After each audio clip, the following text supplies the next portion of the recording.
If you've been living in chaos, the answer may not be to push harder. It might be all about creating enough safety to begin. How many of us, when life feels chaotic, instinctively try to fix everything at once? I mean, really, we are the world's greatest problem solvers, and we're out there trying to make things better, but we're not necessarily making it better for ourselves when we do that.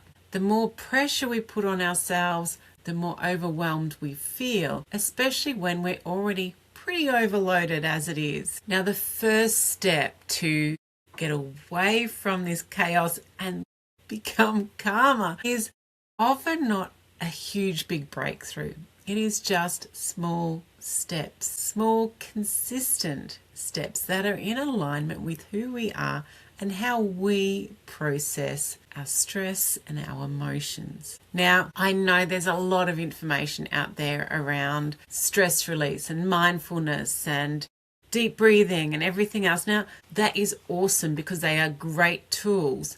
However, they don't work straight up for everyone. Now, for people like me, for example, I need to move stress and emotion out of my body before I can start doing the deep breathing and letting things go. Now, what that tends to look like for me is putting on some music, singing, dancing in the kitchen, preferably when no one's around and they don't get to see my goofy moves. But it's all about finding a way that actually helps me to unravel how I'm feeling. For other people, they might want to talk it through, in which case that is a perfect person for a psychologist who likes to hear you express what's going on. Like, for me, that doesn't work because that's not how I function. But for a lot of people, it does. Now, for other people, again, what they might need is to actually feel the emotion, to almost like, dwell in it, to have it fully experienced in their body before they can then let it go. For others, again, it might be connecting in nature, grounding themselves. I mean, these are the people who can usually use that deep breathing stuff pretty much straight away.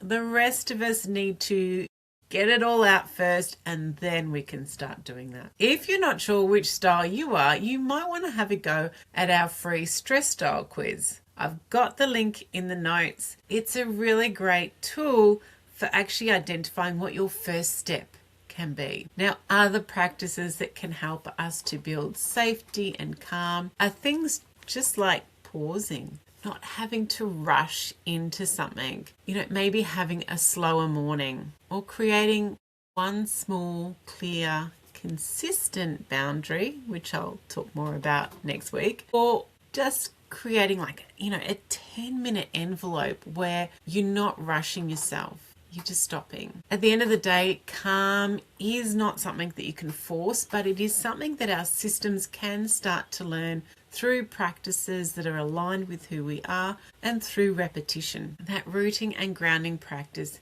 is what we need to really embed before we start looking at deeper transformations, because our body needs somewhere safe to come and start for the change to happen. What I'd like you to think about today is, what's one thing that would help me feel a little bit more supported today? Just one thing, and then go for it. I'm Tanya Rutherford, and this is Queen Bee Rising.